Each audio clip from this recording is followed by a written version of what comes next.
Welcome, everybody. Really excited to talk with everybody today. Great panelists, and we all have talked a few times about what they're all doing in terms of training. And as we know, training is a big component right now of finding the talent, keeping the talent, and growing the talent. So excited to share with that. We want this to be interactive. It's a small group, so we will ask you to ask questions and be part of the panel with us and share any great ideas that you're doing in your stores or in your organization. And I'm gonna let everybody introduce themselves, but my name is Fleming Ford, and I'm not a car dealership. It's kind of how I got into automotive, is because when I was with a consulting company, I could actually get into every GM because they thought I was doing a dealer trade. And so I ended up with a lot of automotive clients really early in my career, and have, like everyone else, you get sucked in. So I work with NCM and Associates, and we are building out a whole people platform to go with our operational platform. So, this is really passionate to me to really focus on the people, which is why ASOTU is such a great partner, because I think it's the people that make this business what it is. So, Grace?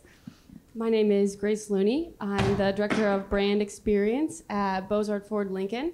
And one of our big projects this year is creating Bozard University, which is the umbrella that goes over all the learning and development that happens at our store. So it's a really fun project. And I am David Faribaugh. This is my 27th year in the auto industry. A couple different OEMs, some data suppliers. I thought you were only 27, David. No, unfortunately not. But 27 years, OEMs, and then pursuing a passion for data and people and customer experience, which led me to Quantum 5 earlier this year, where I run all of our enterprise relationships with OEMs and large dealer groups.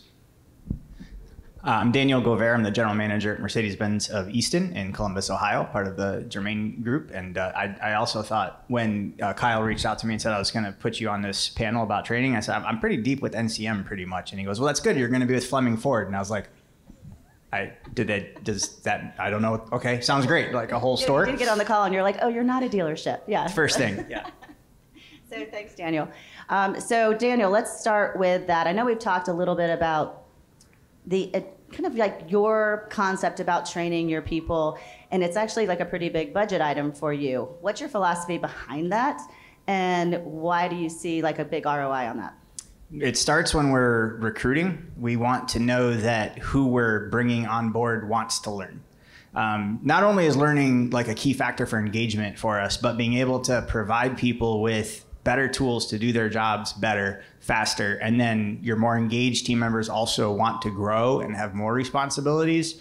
It became clear to us that the more people wanted to be engaged with training, the more they're going to be able to provide, the more than we can provide them. It becomes much more symbiotic. They become way more engaged with us, and they can grow and become future leaders with us. And so for us being able to know that from the beginning, it wasn't a question of whether or not we were willing to send people to training. It's, we showed at our year-end, what you're referring to, we showed at our year-end presentation last year that after construction and, real estate costs, that training was our largest expense. And I want to point out, which I think you're alluding to, is you're actually using training to help recruit talent because it's part of your hiring process. So there's a lot of conversations around that. It's a lot of the things that we hear is like, I don't get this at my, because we ask, it's like if you're coming to us, first of all, it's just like if I appraise your car, I don't want to just knock down the value of your car. It's something you bought. I'd like to ask you, what did you like about your car? So if someone's coming to us to work, same thing. What do you like about where you are currently? And what would you like to see more of? And a lot of the things are like, I would like specialized training from people that have experience in what it is that I'm doing. And so, from very much the onset, like that became something that we knew that we could offer people, that we're very much integrated. Like I said, with NCM, it becomes it's the language that we use. So if you're doing a one-on-one, with our department managers, the language that we talk about is, if you're in parts, have you done parts 1 yet? Have you done parts 2 yet? When are we scheduled for parts 3? And then that becomes kind of common between our associates to be talking along the same language. Hey, I've been to parts 2. Have you been to service advisor 2 yet? And things like that. Thanks for filling up our classes. But I do want to also point out that their training approach really works. I mean, they are a top place to work in their market, and they also are the #1 Mercedes store in the area. So How far area? Our geographically, it would go from central Illinois through Indiana through Ohio. As Mercedes looks at it, our market kind of goes central Ohio, like Knoxville, West Virginia, and like that. Either one, we'd Like that? Everyone got that geography lesson, right? Okay. I mean, ask Mercedes how they came up with that. It's not clear to us either. Now, David, Quantum 5 has a really interesting approach to training, and it really kind of is foundationally on the sustainability of training, and that classroom workshops and training is kind of the beginning of the training. Can you share a little bit about that? Absolutely, and that's what we would like to say is our secret sauce is the sustainability and community aspect of training. And so if I would just back up for a second, I mean, every dealer out there has great intentions in terms of training and employee development. Some have more robust programs than others. But the reality is people need to learn, and the way we learn has changed so radically in the last 5 years. And we could even go back further with the onslaught of the smartphone and the way we consume content. And so at Quantum 5, we believe that everything starts with engagement in a community and then tethering people to a training platform via their mobile device. So we can constantly push training that can be consumed by the student on their own time. And it's all pushed in what we call snackable content. So we don't push 20, 30, 45-minute sessions out. We push out 20, 30, 45-second snapshots that are consumed on your mobile device. And so when a dealership employee is getting dressed in the morning, shaving, sitting at a stoplight on their way into the dealership, they can consume the training content. And behind that training content is a whole community that they're tethered to work together as a team. And I really think that microburst learning is definitely the wave of the future. I mean, one of the hardest things we have at NCM is how do we lose our employee for a day or two to learn the content and get better. But also, once they leave, what's the support group behind it to help them kind of retain that knowledge, try new things out, and also support each other? So thank you. Now, Grace, you love and are passionate about kind of growing your own talent. And I know Beaux-Arts is really great at their apprenticeships and their programs and their leadership development. Can you share a little bit about the philosophy of not going out and getting talent, but actually growing your own? Absolutely. So we have been pretty successful with developing our own technicians for many years. So we have a technician development program that I think started about 8 years ago. Share with everybody how many technicians you have. We have 198. Just a small number, yeah. And so primarily our technicians are grown from within. So we have a slogan of win from within, and it's definitely a mindset that we have all around. So then a few years ago, we noticed that we have this great intentionality with our technicians and growing them. Why can't we have that same level of commitment around the entire dealership in every single department available for every single employee?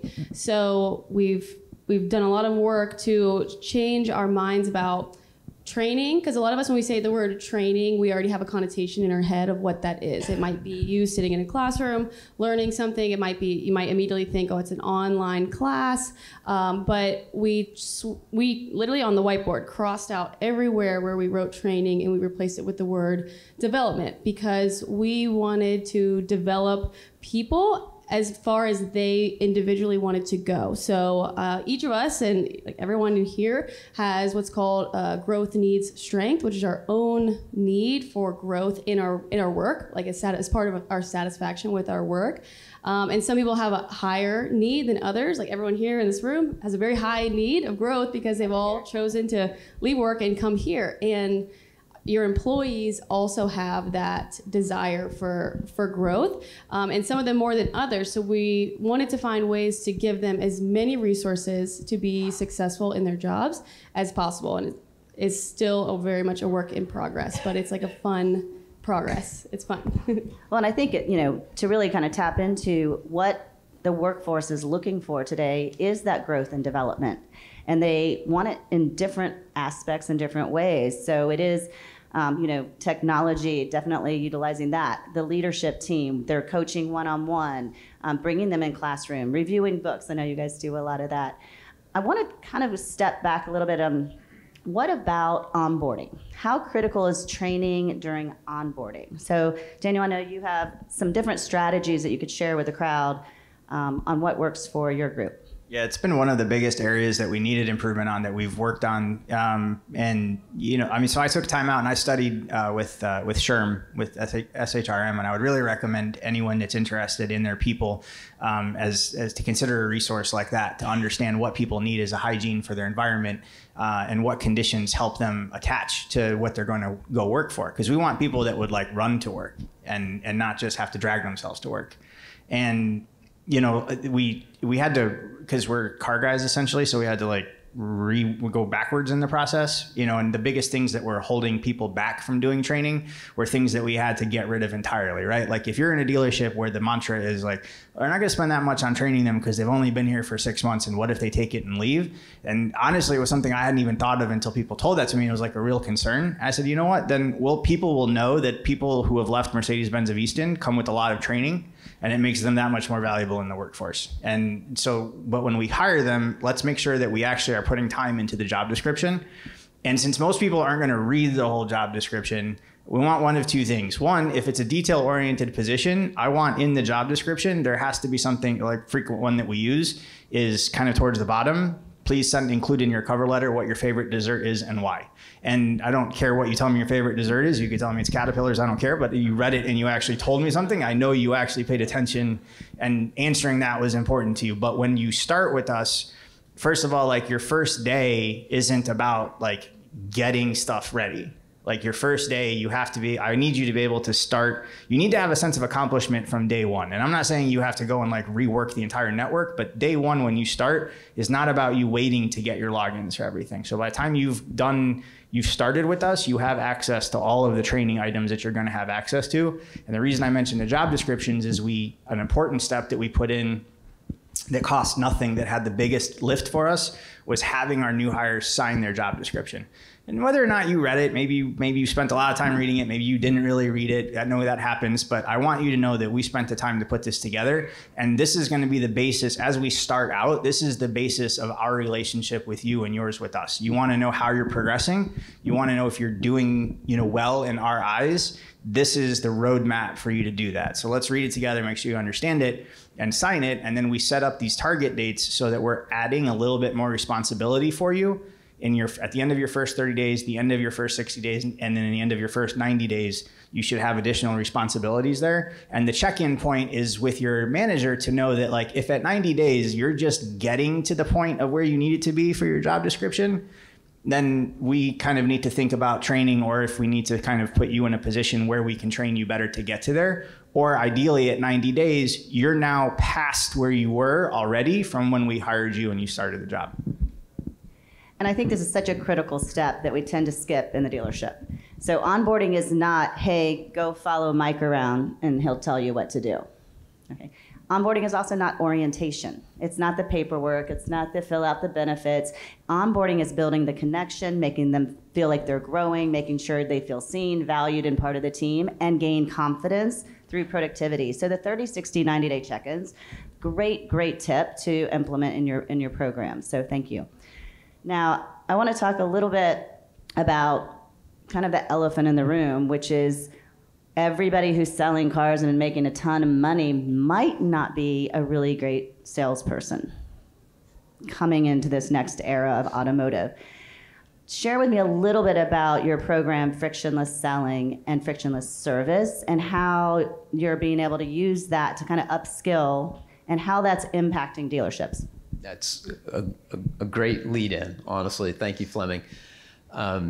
Look, we can look anywhere in society, but probably some of the best examples are what Jeff Bezos has done at Amazon, what the folks at Netflix have done, what any other retailer out there that we engage with has done. And that is they have removed friction from the process, right? And quite frankly, any of us in this room, I would argue, don't have a lot of patience to go through a long selling process. If it takes me more than 30 seconds to reorder I don't know, laundry detergent for my house, then I'm not going to do it, right? And we are seeing the same thing after decades of gradual glacial movement in the auto industry, where the new wave of buyers coming in, kids graduating from college and maybe buying their first vehicle, the idea of sitting them through a 3, 4, or 5 hour sales process in a dealership, it just doesn't work. In fact, actually, I'm looking for him. He's not in the room right now, but I was talking to a former colleague of mine that's here at the show, and his son is out buying his first car right now. And his son basically said, "Dad, this is absolutely ridiculous. Like, why would I go through this process?" And it's just what we've seen.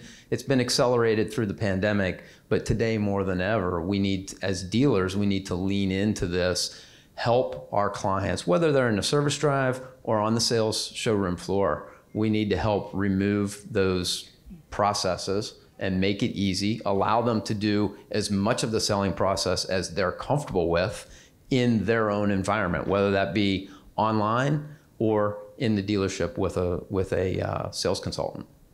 Well, I think, providing the skills to your workforce gives them the confidence to go out and have some of these tough conversations that are looming, to be able to negotiate, to be able to build value. And so really helps us not lose them in the future, because it's going to be a tough road for some of them if they don't have the skills in order to really make the customers feel seen, heard, and connected to. So I'll give you a really good example. And we were on the phone with a dealer. We would like a bad example.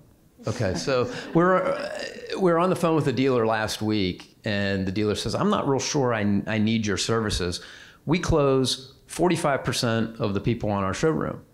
And we step back, and that's a great closing rate by traditional measurements, right?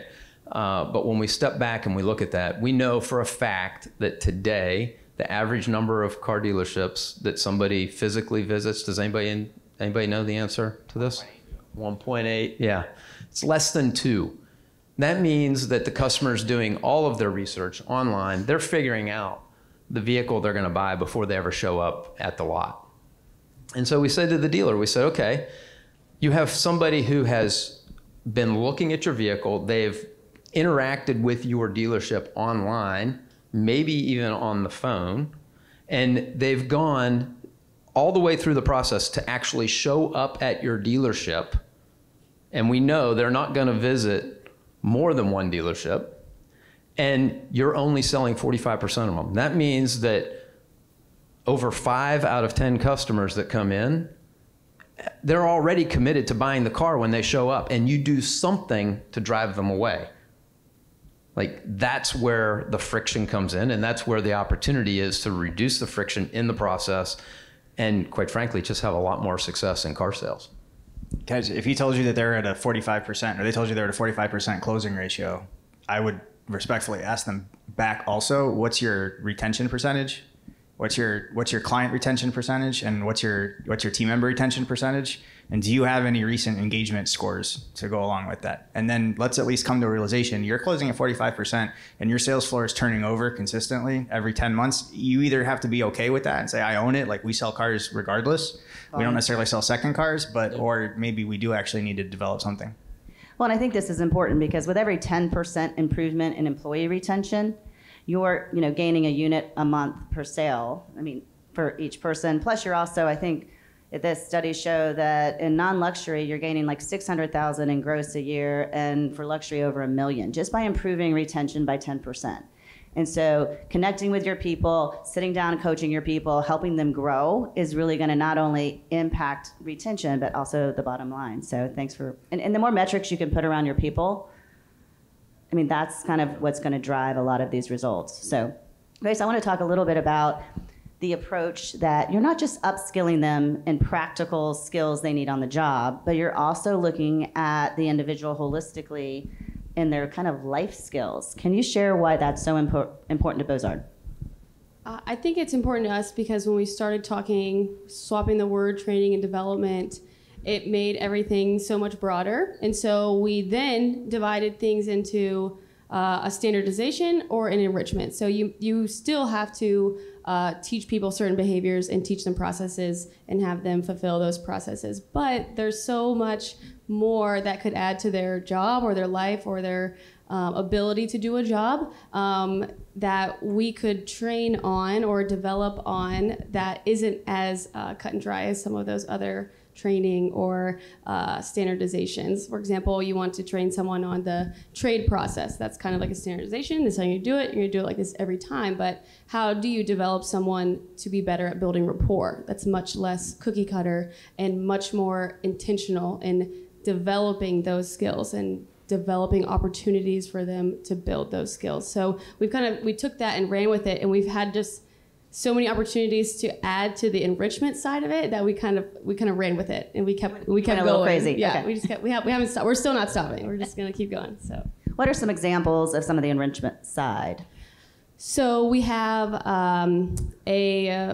many opportunities for any employee in the dealership to participate in professional development. So we have 5 classes that any employee can sign up for. We call it the B Top Club, which is best team on the planet, which is another slogan that we have. Don't steal that. Yeah, it's already. Is that trademarked? It will be soon. I know it will be. Just kidding.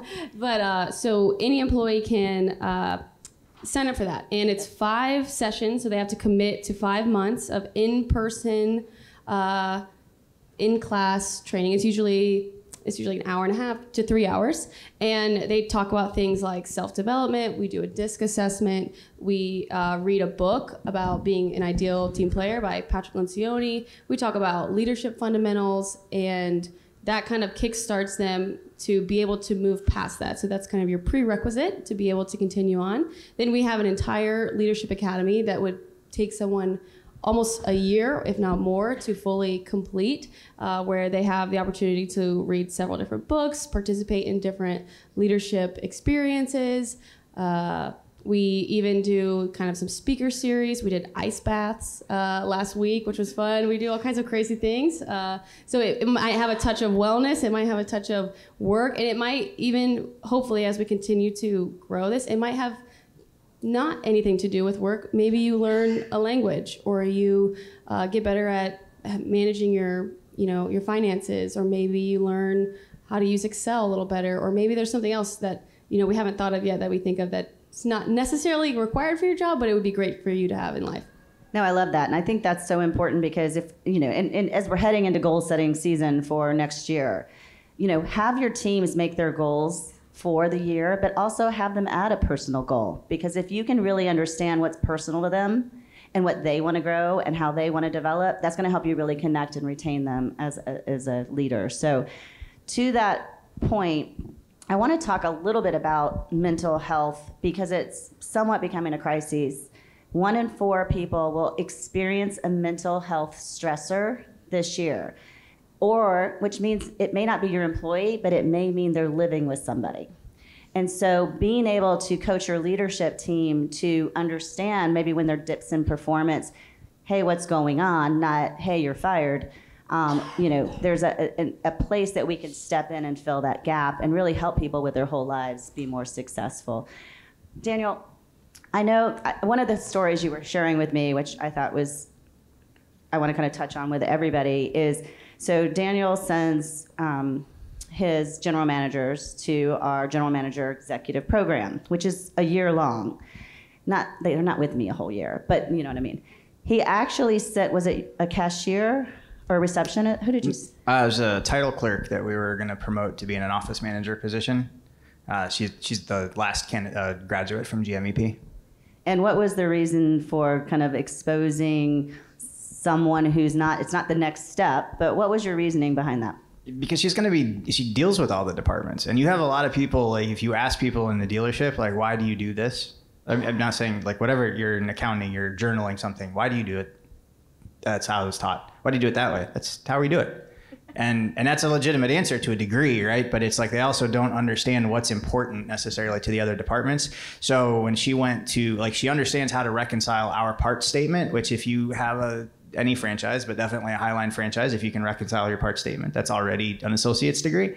But then she understands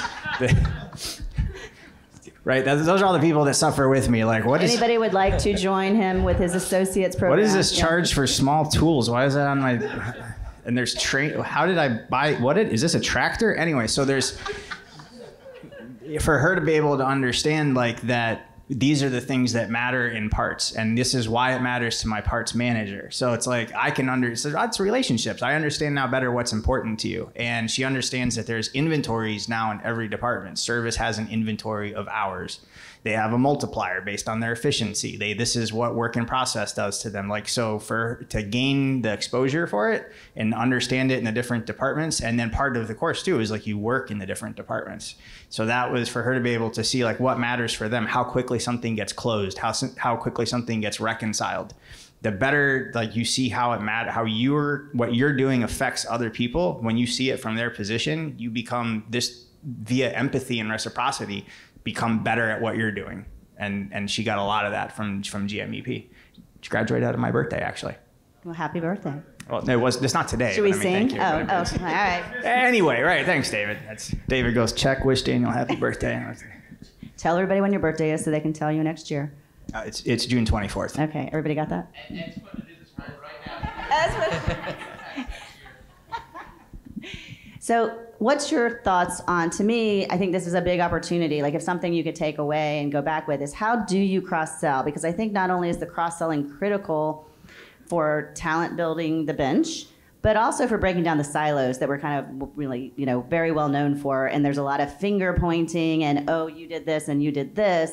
How can cross-selling, in your opinion, David, really help build better team collaboration, help really recognize, where opportunities are to work together with the different teams?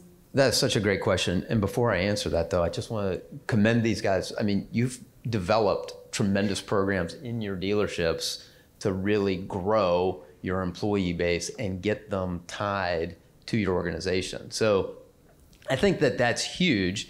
And that is really the answer to longevity in not just the car business, but any business. And that is sense of community with your employees. So cross-training, just working across the board inside the dealership and learning that's job one in tearing down those silos and building a tighter relationship between your departments. And I think it's really interesting. If we look at service advisors for a second, it's undoubtedly, first off, it's the highest turnover position in the dealership, okay? And it's the hardest job. Think about the service advisors. They got to be at work at 7. They're writing their first RO at 7:15. They are calling back customers by 10. They maybe get a bite of lunch. And everyone's mad at them. And everybody hates them. Nobody's coming into your service drive because they want to be there, right? And then they have to stick around till 6 o'clock in the evening to deliver cars, walk people over to the cashier, and review ROs. It, quite frankly, it's a shitty job. Excuse the language, but it's just terrible. Nobody wants to do it, right?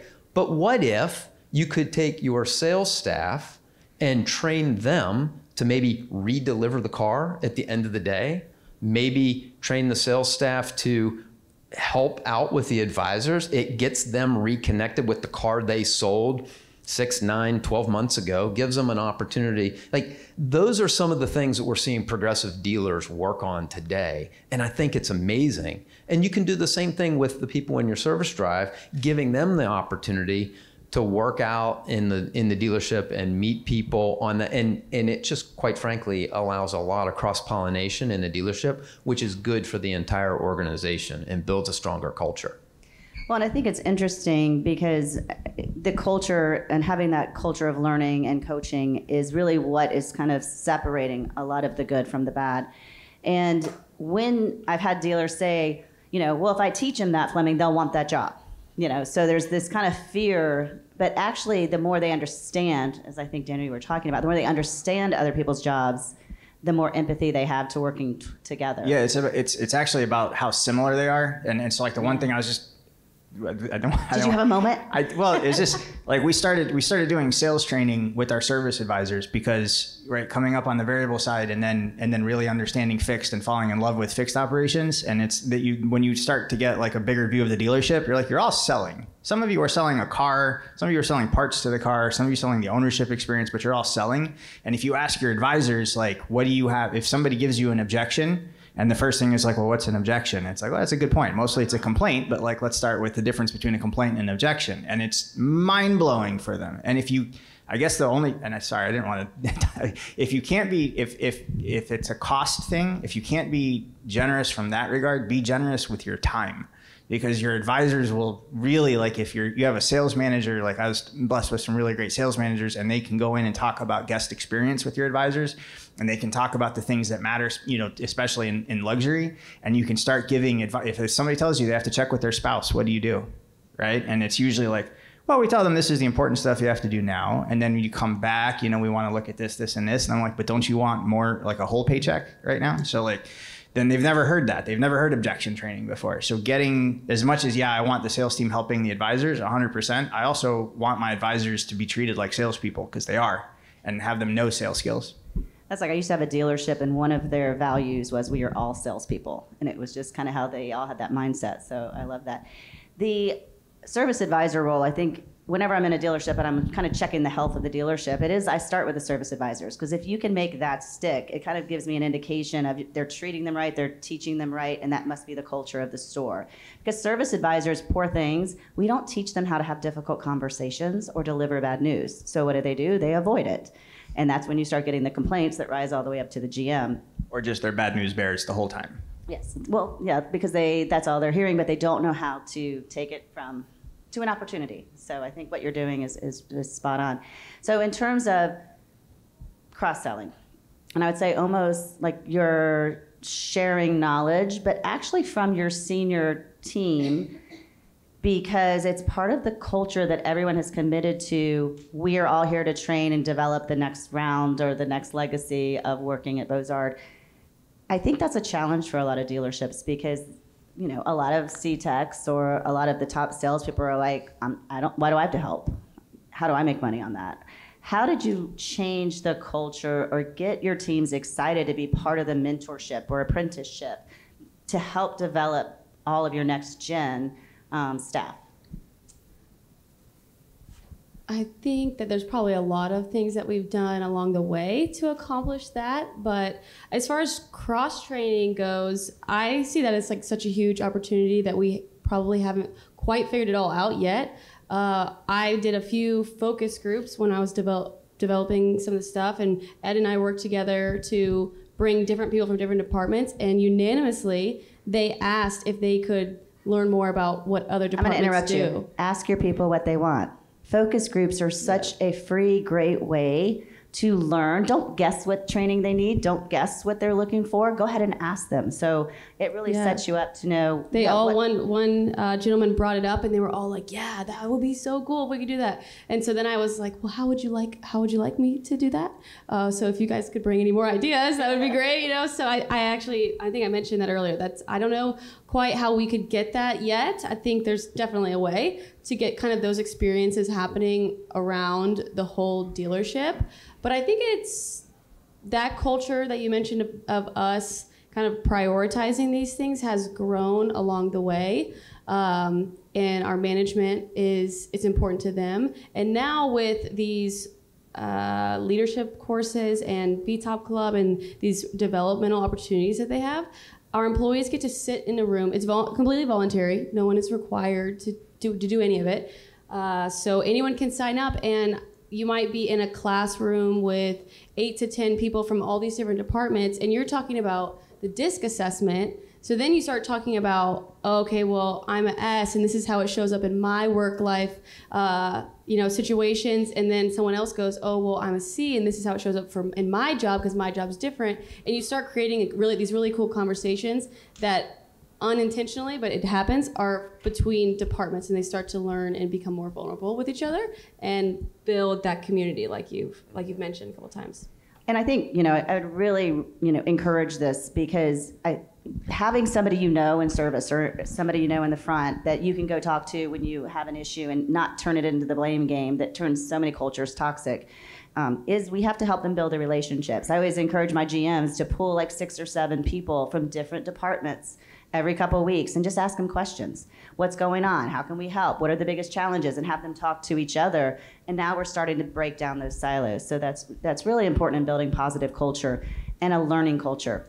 I want to ask, I know a few of the dealer groups in here, Judy, Ed, David, what were some of the biggest challenges that you faced when changing the culture to this kind of learning culture, helping each other out from a culture that we've all grown up in, which is like, what's in it for me?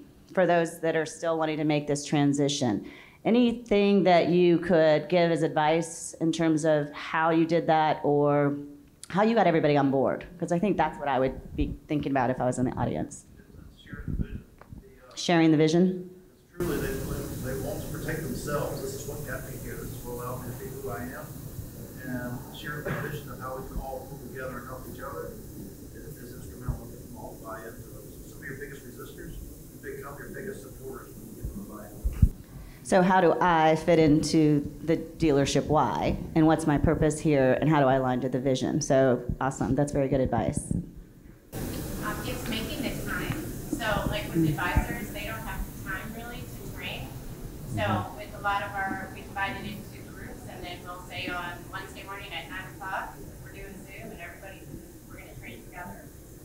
Now, also, this is a good question. Are we paying for their time or... In California, yeah, well, everything's different in California, David. But I mean, I think that's important. Like, we're investing in you. We're not asking you to come do this for free. We see you as an asset to this organization, and it really shows that you're investing in them by paying their wages. So, David. You know, role clarity and alignment. Ooh, role clarity and alignment. What do you mean? Alignment means that everybody is bought into the role that they have. There's a clear delineation by department, so that there's no confusion. I think confusion kills the cat, yeah. So really being clear with what expectations are, and I think even beyond that, holding people accountable to it. So we train people to things, but then we don't always know how to have that accountability conversation to keep them on track to the vision. So Daniel, when you think about the next phase of automotive, what are some things you're excited about, or if you had your dreams dream, what would the training program look like? The next, I guess, the next phase of automotive, like in terms of what for us, or I mean, we're consistently expanding, and it's on the basis of the people that we have, and it's the ability to continue to question and redefine roles, and to question the status quo continuously, and you know why, and just because isn't like a good enough answer. And so for us to be able to continue to redefine those things, and what I think about is like, what I asked my managers to do is, so if you're a sales manager at your store, or at least in our store, like I expect you to know your inventory, whether it's aged, whether it's fresh, how old is it, what's your next step on it, what leads you have working on it, things like that. And I should be able to have a conversation with you about it. I walk around right now and I can think about my team members as far as what their next stage in training is going to be. And I'd like that to be sort of pervasive in our management culture, to know that, and then work on a basis of truly like a growth-oriented performance organization that supports our team members. In our store, I've got 3 of our really great guys from our store here. If you're an employee, it's almost a dig, honestly. It's like it's the basic level of someone coming into work if you're an employee. And same thing if you're a customer, like that would be the least. That's, you're a client and you're a team member truly, because we do want to talk about team. I'd like to get rid of some things that can tend to be toxic, even though they don't mean to be. Like, I'm careful to not call us a family, that has a lot of connotations to it that we learned about when we kind of went down the path of learning mental health with our associates. I'd like to get rid of, dispel some of those things. And I'd like us to be able to understand that, yeah, you start out with a role, and sometimes ideally, that role does become a person. So, I'll embarrass the living crap out of him right now because he's that humble. But so Tack is our inventory manager and started with us during COVID and just graduated from The Ohio State University. And from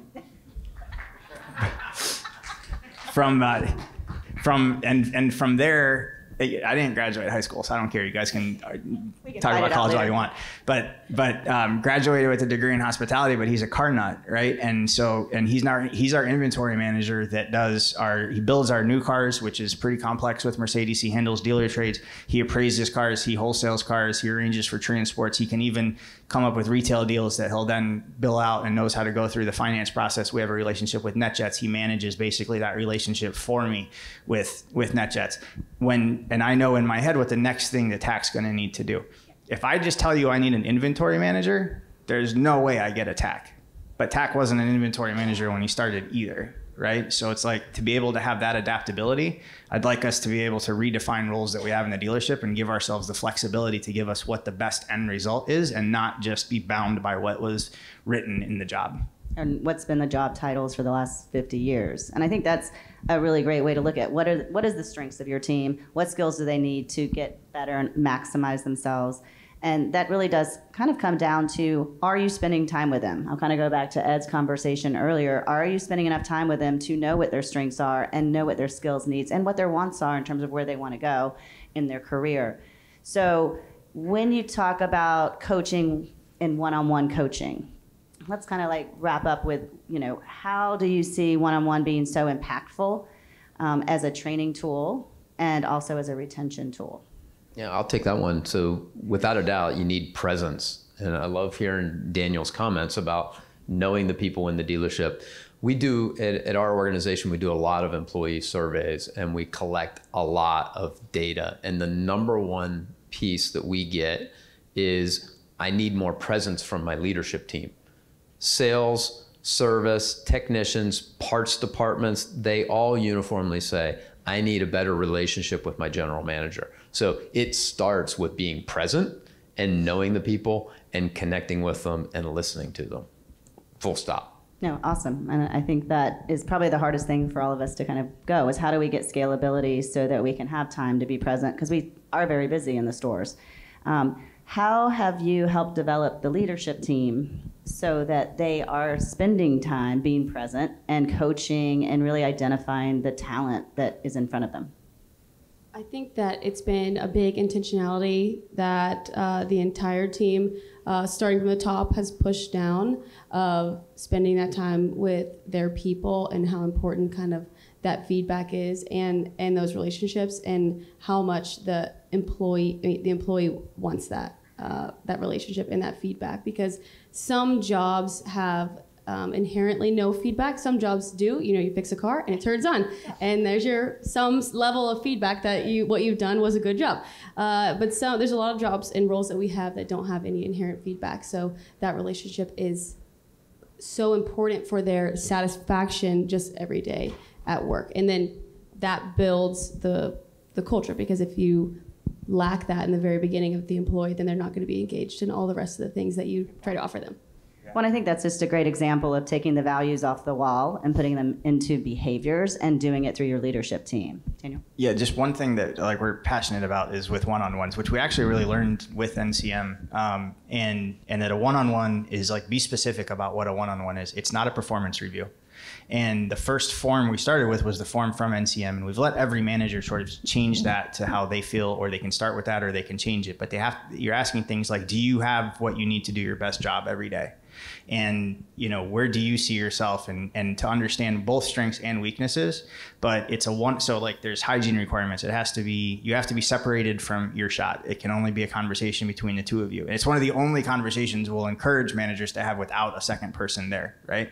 Close the door, have a conversation, or walk around the lot and have a conversation. As long as there's just the two of you, then you have to have a conversation. And initially I was getting one-on-ones that had technicians' hours and efficiency reports on there. And I'm like, no, I need what happens before that. And they're like, well, what do you mean what happens before that? I'm like, well, what do you mean? Right. So it's you have to add, so that's a one-on-one. We interview people and they tell us I have one-on-ones all the time. I have an open door policy. I'm like, no, you're having conversations, but you're not investing into somebody and giving them you're not leaving a portion of yourself with those people. And to answer your next question, sir, then it is a terminatable offense. I have terminated a manager for not completing one-on-ones. It's required in your job description to complete one-on-ones in your department once per team member every month.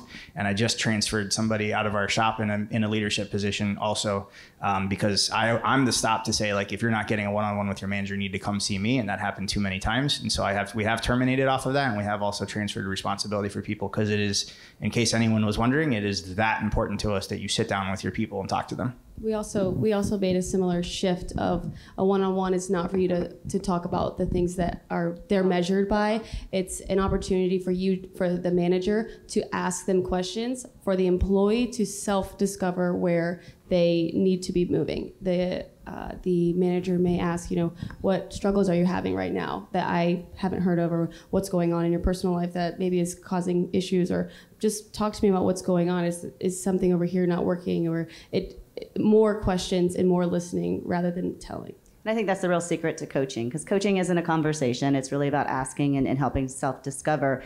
And I think a lot of times managers are like, what? I talk to them every day. I'm like, not about the game. Have you talked to them about them? Like, what are they doing? Yes? So if you're doing the one-on-ones and it's not a performance review, how are you keeping track that actually happened? Yeah, we were doing it first via just email with a form that would get scanned back to us. We now have a system called Rever, which I think used to be e-file cabinet or some. It had not that Rever's a great name, but had a worse name prior to that. But it's an HR specific document tracking system, and every team member, past, present, has a folder in there. Rever actually will prompt you, and it'll say, like, hey, it's time to do your one-on-one with Michael, and here's that form that you need to do, and then it comes back to us and it goes into that file. As a manager, you're not allowed to initiate disciplinary action against any of your team unless I can see 90 days, meaning at least 3 one-on-ones prior to that, because there's mindset that went into that. I'm not saying, like, if somebody ran over somebody crossing the street, like, I don't need to read one-on-ones for that, right? But like, why did you do that? Right. Tell me about how you feel. We're not like that gentle parenting, right? I mean, and, so it's just, but I need to see if you're going to say that, like, so-and-so, because if your managers are going to sit around and be like, so-and-so sucks. That's such an attitude. And it's like, right, like, it's that bad. I should be able to, I should have been seeing this for the last, every single one-on-one. You're sitting down with them and being like, why do you hate being here? Please leave. It's not prison, right? But it's like, if I don't see that, then what are you talking about? So then if I go to talk to this person and say, you're pretty negative. Seems like you just hate being here. What are you talking about? Like, that's not me. Like, who's trying to paint me like that? Well, I need to have these conversations, need to be there. And you, a manager, if you're then also, you're accountable too. If you permitted it to happen, whatever the undesirable behavior is, you documented it and you permitted it to continue happening. Why were you doing that? No, and I love that with managers, because I think they live in hope-a land. They hope the problem will go away. They hope someone else will handle it, or they hope, the person doesn't come back to work. So, yes. So it sounds like non-negotiables. Are they written? Is that something that... One-on-ones? You guys hear that? She's asking if non-negotiables are written. Yeah, one-on-ones are in the job description as for managers, and it's in their pay plan. That it would include up into, and it's not, I don't incentivize for it or de-incentivize for it, but it is meant. One of the best things I heard Adam Robinson from Hireology say like a million years ago was like, if it's a fireable offense, it should be a hireable offense. So then I want to tell you, when you get hired, like, this is something you're going to have to do. And usually we have to teach that, because like I said, most people in the car business come to us and they're like, oh, I had an office manager candidate tell me that, like, we sit on the floor and cry. And I was like, for any particular reason, or just... There's crying in car sales? Like, what? In general, or what? And so it's like, no, you need to actually learn. This is how I want you to do it. So, other questions? Comment first. I think this was fantastic. Thank you so much. It was extremely informative. They're pretty smart people. Back to what you were talking about before about getting people to work basically and training and all that. I think a lot of it goes back to compensation plans in car dealerships as well. They're siloed, right? You have 4, 5, 6 different departments that you set up. If people have part of their comp plans that are holistically driven around car sales or CSI overviews or just working together, I think that helps quite a bit. The other comment that I wanted to make too was, you talked about having a frictionless sales process in your store. I think we were going that direction prior to COVID, and then at the beginning of COVID, definitely, because we're forced to do it, but because of low supply in a high gross environment, a lot of the habits of the car dogs and local car people have come back in the industry. But I think as grosses go down over the next year or two, we'll probably see some of these conversations probably start to come back. Absolutely, which is why I think it's so important to really think about your training strategy in order to handle that gap. So, anything else before we wrap up? To that, my service advisors just didn't know. I just had this last week. My service advisors thought that policy was like, I don't know if you've ever seen that episode of Schitt's Creek where it's like, it's a write-off. And it's like, who writes it off? I don't know, the write-off department. Like, that's what they thought.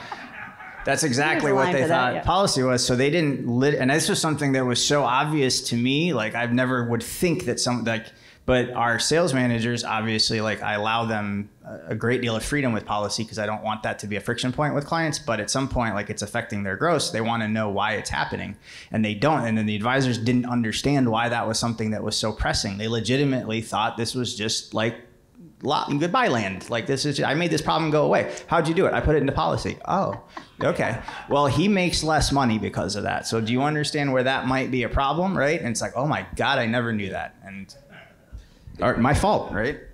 I think it's an interesting point. I mean, we're seeing compression in the industry right now as inventory levels build, and I mean, all the headwinds that are coming back around on us right now. I am extremely confident that the best way to protect gross and protect the brand of a dealership and grow overall is through a superior experience. I mean, we can all think about it. We're all willing to pay for a premium experience, whether it's going out to dinner or an online purchasing experience or an interaction with a friend. I mean, we will all pay for a better experience, and so will dealership customers. It's, quite frankly, it's that simple. Well, I want to please join me in thanking Daniel, David, and Grace because they spent valuable time, and I think they were a big help.